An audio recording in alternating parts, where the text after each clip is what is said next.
Assalamualaikum warahmatullahi wabarakatuh. Sahabat Tafakur TV, mari kita bahas tentang orang yang terakhir keluar dari neraka dan terakhir masuk surga. Diceritakan di sini siapa orang itu, identitasnya, kabilahnya, bahkan namanya. Menurut riwayat Muslim dari Abdullah bin Mas'ud radhiyallahu anhu, dia berkata, bersabda Rasulullah shallallahu alaihi wasallam, sesungguhnya aku benar-benar tahu penghuni neraka yang terakhir kali keluar darinya, dan penghuni neraka yang terakhir kali masuk surga. Yaitu seorang lelaki yang keluar dari neraka dengan merangkak. Maka Allah Ta'ala berkata, pergilah dan masuk ke surga. Maka, orang itu pun datang ke surga, namun terbayang olehnya bahwa surga telah penuh, maka dia berkata, ya Tuhanku, hamba dapati surga telah penuh. Maka Allah berkata, pergilah dan masuk ke surga. Maka, dia pun datang ke surga, namun terbayang lagi olehnya bahwa surga telah penuh, maka dia balik lagi seraya berkata, ya Tuhanku, hamba dapati surga telah penuh. Maka, sekali lagi Allah berkata, pergilah dan masuk ke surga. Sesungguhnya kamu akan memperoleh seperti dunia dan 10 kali lipatnya. Atau, sesungguhnya kamu akan memperoleh 10 kali lipat dunia. Maka, orang itu berkata, apakah engkau mengejekku? Atau, engkau menertawakan hamba, padahal engkau raja? Kata Abdullah bin Mas'ud radhiyallahu anhu, saya sungguh-sungguh melihat Rasulullah shallallahu alaihi wasallam tertawa sampai tampak gigi-gigi gerahamnya, seraya bersabda, mengenai orang itu dikatakan, itulah ahli surga yang paling rendah derajatnya. Dan, dari Abdullah bin Mas'ud radhiyallahu anhu pula, bahwa Rasulullah shallallahu alaihi wasallam bersabda, orang yang terakhir kali masuk surga adalah seorang lelaki. Sesekali dia berjalan, sesekali merangkak, dan sesekali dihanguskan api.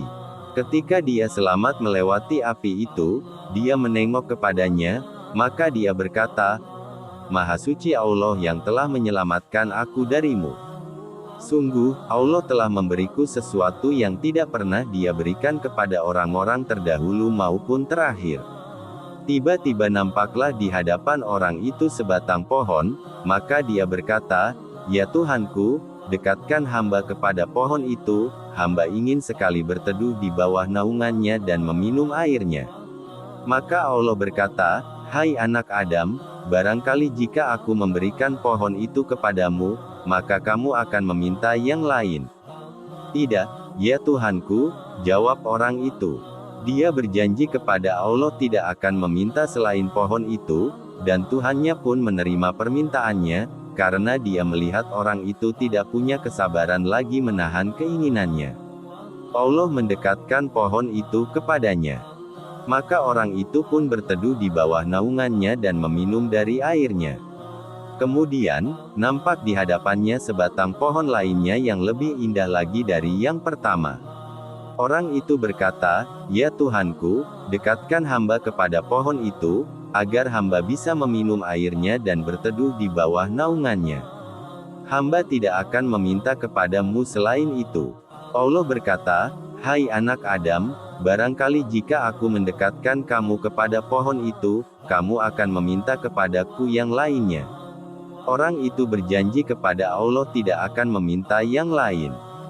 Dan Tuhannya pun menerima permintaannya, karena dia tahu orang itu tidak punya kesabaran lagi menahan keinginannya. Maka dia mendekatkannya kepada pohon itu. Apabila Allah telah mendekatkan orang itu kepada pohon tersebut, maka nampaklah di hadapannya sebatang pohon di pintu surga. Pohon itu lebih indah daripada dua pohon yang pertama tadi. Maka dia berkata seperti tadi, dan Allah pun mendekatkan orang itu kepadanya. Dan, apabila Allah telah mendekatkan orang itu ke pohon tersebut, dia mendengar suara-suara penghuni surga. Maka dia berkata, ya Tuhanku, masukkan hamba ke dalamnya.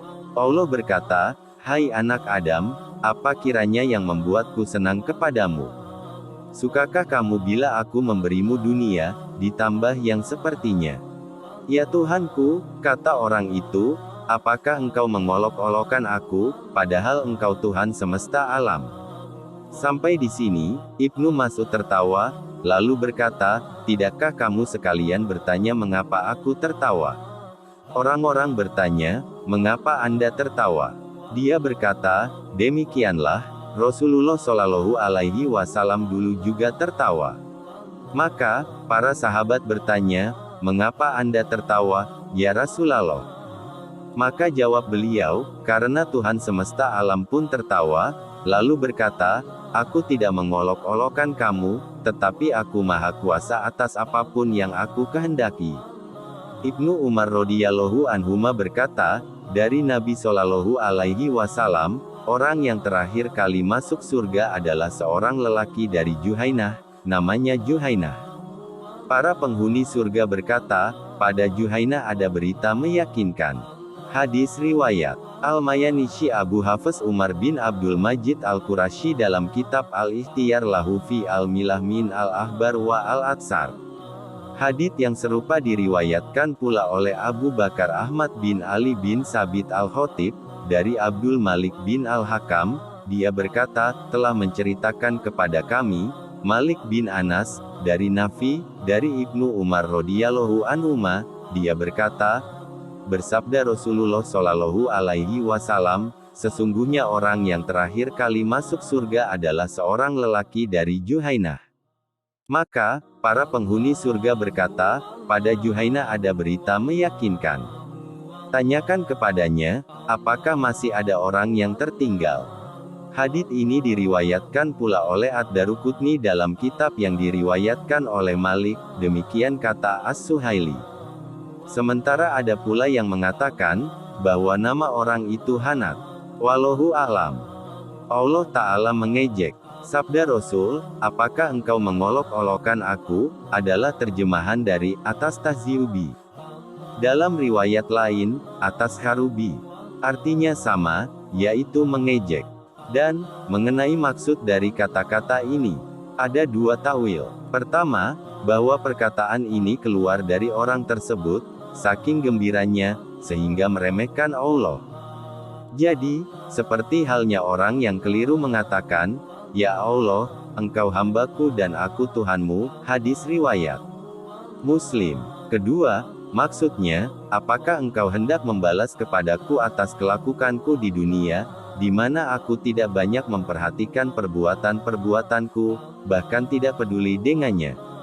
Jadi, orang itu menyangka, Allah akan membalas ejekan yang telah dia lakukan terhadapnya dulu, sebagaimana yang difirmankan Allah Ta'ala ketika menceritakan perkataan orang-orang munafik, sesungguhnya kami hanyalah berolok-olok.